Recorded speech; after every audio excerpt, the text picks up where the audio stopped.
بسم الله الرحمن الرحيم الحمد لله رب العالمين والصلاة والسلام على سيدنا محمد وعلى آله وأصحابه وأحبابه وأتباعه أجمعين أما بعد فالسلام عليكم ورحمة الله وبركاته.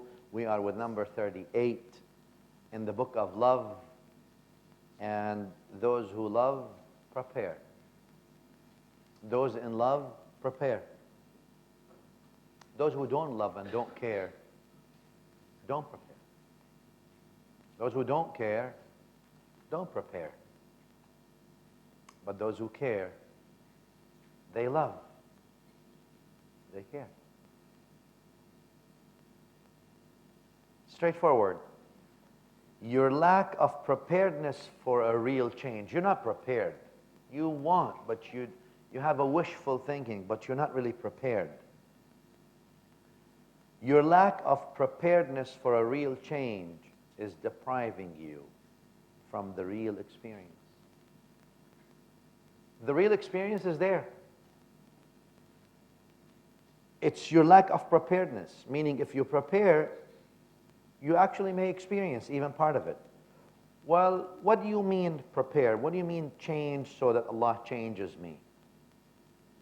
Sociologists, they talk about 6 different levels of change or being prepared to change.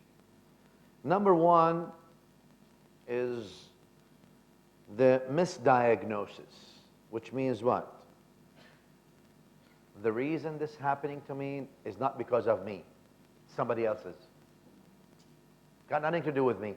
The reason I'm not experiencing Allah's presence and I'm not experiencing that overflowing love of Allah, I'm not a wali of Allah, is not me, it's somebody else. Right? So some kind of external agency is the problem. I am not the problem. And that's nafs ammara. A nafs that's blaming everyone else but it for it. It's either, my family situation or my financial situation or my work situation or my school situation or my friend's situation, or the family who really have jealousy and envy, and the other person who doesn't like the way I look, and it's everyone who ruins your day and ruins your life. It's not you.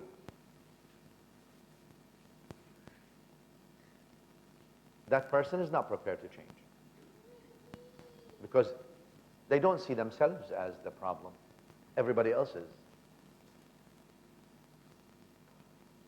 Worse than that are those who blame Allah Ta'ala for what happened to them. That's how much ghafla they are in. What happened? Oh, that's what He wants, That's not what you chose with your own hands, right? That's what's not what you led with your own actions. Like this, Allah Ta'ala, like this. That's what,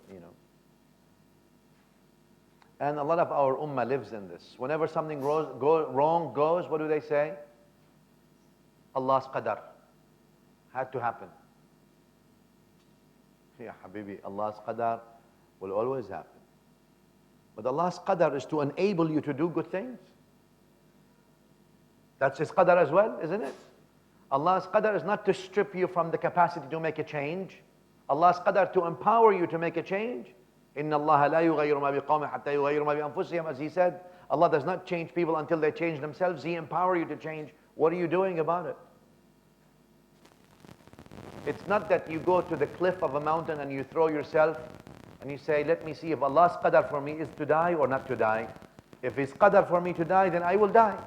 If His qadar for me is Jibreel comes and picks me up as I'm going down, then I won't die. Let's see. That's not how you test qadar of Allah Ta'ala. Do we understand each other?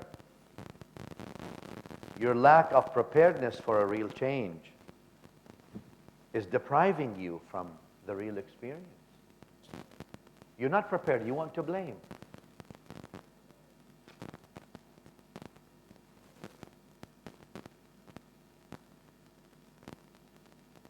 The second stage in preparing is understanding. Understanding means confession, admission. Admission that I have a problem. I'm not preparing. Your lack of preparedness for a real change is depriving you. Okay, I have a problem. I am not preparing. That's the first step. Going out of denial to now admission that, yes, I'm not preparing. And that's very logical, obviously, because if you don't admit that you have a problem, then there's no way that we can start in the right direction. That's why Islam insisted on accepting the tawbah of all those who are genuine. Islam insisted that if you go to Allah genuinely with a tawbah, repentance, so long you're genuine, it doesn't matter what you did, Allah will accept. Why? You've admitted already. That's the beginning of the right path. You've admitted already, Ya Allah, I'm wrong. I was wrong, I am wrong, I want to return to you. That admission itself, Allah accepts it if you're genuine, and now it sets you on the beginning of a new path, entirely new, done. And that's the beauty of Islam, again. All right.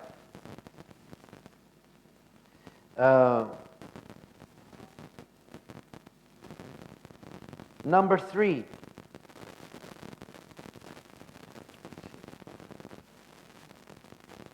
No. Number 3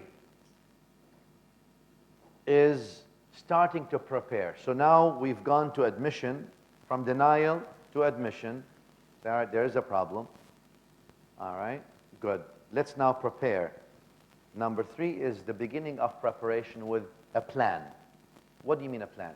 Because you see, you say, I want to, let's say, be closer to Allah. Well, you gotta have, what's your plan? What's your plan? How are you gonna be closer to Allah Ta'ala? All right, you say, what's the problem? Let's say, is the problem you're not praying physically, you're not praying by the heart. What's the problem? All right, even if it's physically, that means the heart is not there. So what do I need to do for the heart? Where does the heart come in? How can I connect my heart to Allah Ta'ala? What do I need? Do I need to stand up in the middle of the night sometimes and do the magic number 444? Right? That's calling the magic phone number. 444. Hello? I have a problem. Right? That's right. 4 a.m., 4 rak'ah with 4 tears. It's a magic number.